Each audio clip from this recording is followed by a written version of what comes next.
Finally, after a long summer, and I know we're now in the fall of rumors and will they, won't they's, Al Horford has finally agreed to a contract, a multi-year contract with your Golden State Warriors. As you're watching Warriors Today by Chat Sports, I am your host, Tyler Smith. We're going to break down this signing by Golden State that was basically in the works for the duration of the offseason on today's show. But before we do, make sure you are subscribed to the channel. This is why you subscribe to Warriors Today, because when Warriors news goes down, we're bringing you guys a video. I apologize. I'm very sorry that the video is out a little bit later than we could actually put out. I was live on another channel here during Football Sunday at Chat Sports, but I'm here to bring you guys the Warriors news and break it all down. By the way, we are on our way to our next milestone of 98,000 subs. Only need 10 members of Dub Nation. Hit that sub button for free Warriors content every day until we can get to 98K.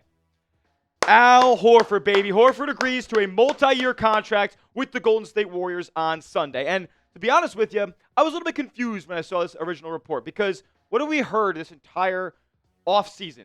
The Warriors need to make a decision, and they need to come to an agreement of some kind with Jonathan Kuminga before any of the free agents that Golden State had on their docket were signed.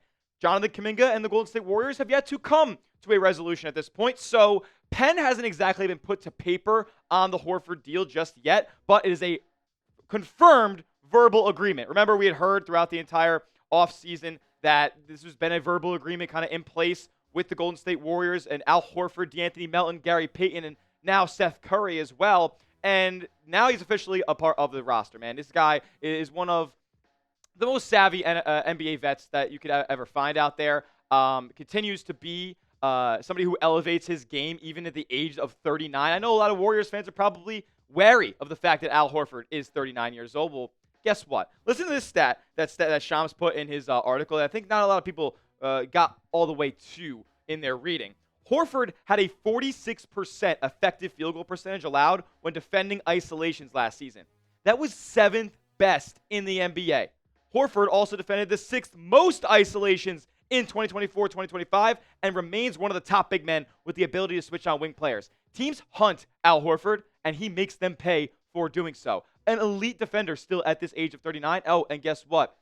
Finally, the Warriors have a consistent, they have Quinn Post, but now they have a consistent floor spacer at the 5 spot. Draymond Green no longer has to play long minutes at that center position. And look, man, Horford could fill it up on the offensive end. This is a guy who's made 100 or more threes over the last 3 seasons of his career at a 41% clip over that stretch. Still putting in nearly 10 points a game, 7 rebounds. He's going to get you that every single night. And you know what? He's going to have a little bit of a elevated role with the Golden State Warriors compared to what he had with the Boston Celtics, where he this past season only started 42. He started 42 out of the 60 games, but normally for the Celtics, they would go with a lineup of Kristaps Porzingis at the 5 and Al Horford off of the bench. That didn't end up happening, obviously due to a bunch of injuries sustained by Porzingis and whatnot, but Horford, man, he continues to be reliable every single season. And a multi-year contract here, I expect it to be something like a 1+1 with a player option the second year. Remember, the Warriors will likely be using the taxpayer mid-level exception to sign Horford here, so it's something in the middle of $5 to $6 million on this upcoming season. We'll see what he wants to do after the season. Previously, started his career with the Atlanta Hawks, then made a move to the Boston Celtics in 2016. Was a marquee free agent there, got signed for $100 million, and then ended up jumping ship a couple of seasons later when things kind of fell apart in Boston for a second. Went over to the Philadelphia 76ers, was not the player that he was in his first Boston run, and then they shipped him out for basically nothing to the Oklahoma City Thunder, and then he ended up going back to the Celtics. Brad Stevens came in and swindled Sam Presti, sending away Kemba Walker for Al Horford. He came back to Boston and ended up winning a championship with the Celtics. He actually penned a message over on his Twitter thanking the city of Boston. So we kind of knew that this was happening, or at least some announcement was happening at some point on Sunday. He said, "From the moment we arrived, you have welcomed my family and I with open arms. This chapter of my career will hold a special place in my heart. Raising Banner 18 with this city will be a moment I always cherish. Forever grateful for the fans and organization. Thank you, Boston." So Horford's ready to be a Warrior. Horford is ready to get back out there on the court and make a big-time impact. And he's going to make an impact in a potential lineup that features multiple Hall of Fame players. He's going to be playing alongside Steph Curry. He's going to be playing alongside Jimmy Butler, Draymond Green. By all accounts, from everybody in the Warriors front office and everything else like this, people know this is going to be a seamless fit on this roster. elite basketball IQ. And we haven't even talked about what he can do with the ball in his hands as a facilitator from the high post, top of the key, in the corners. Al Horford can legitimately, at age 39, give you a pump fake from the corner, put the ball on the deck twice on the baseline, and then go up and slam it on you. Like, it's actually kind of crazy, some of the highlights that you'll see from Al Horford, and I'm very excited for Warriors fans to become more accustomed to that this upcoming season. So with that being said, I want you to grade the signing for me down in the comment section. It's not necessarily all said and done yet, but Al Horford is going to be a Warrior on a multi-year contract, around $5 to $6 million.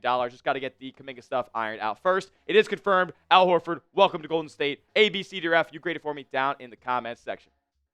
I'm going to grade it an A, because guess what? You lost Kevon Looney. You were going to, if this wasn't a signing you had in mind, you were going to run Draymond Green far too much at the center position next year.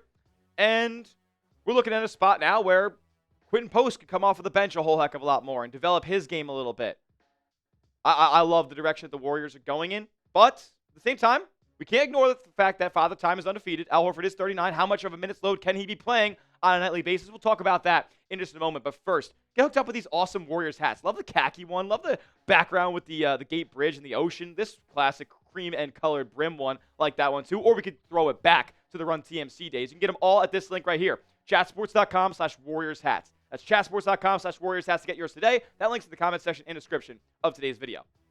So like I said, Horford comes into a Golden State team that still is very, very incomplete, but he's pegged to be your starting center for this upcoming season. And I'm not 100% sure if I know that this will be the lineup. I would probably say if you put a you-know-what to my head right now, I would probably go with Draymond Green maybe at the 4. But it all depends kind of on what contract that Jonathan Kuminga ends up returning to on the Golden State Warriors. So we could see a lineup that looks like this, or we could see a lineup with Draymond at the 4 and Kuminga off the bench.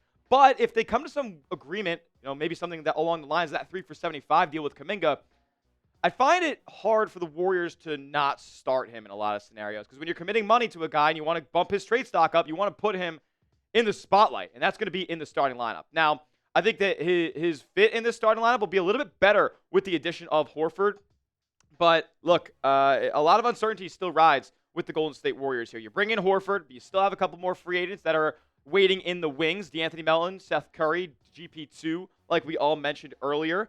And you know what? We're hoping for some. We're also hoping for some development out of a guy like Brandon Podziemski. It's been a very quiet summer on the Pods front. So very, very curious to see what version of him we get in year 3. Speaking of Kuminga, real quick, like, what's up with these workout clips, guys? Like, I can't lie to you. These workout clips are a little concerning considering he's not playing against any NBA talent. He's skipping out on Jimmy Butler's little mini camp in San Diego at his crib down there. So, has he played against an NBA player in the last couple months? I don't know, man. I don't know.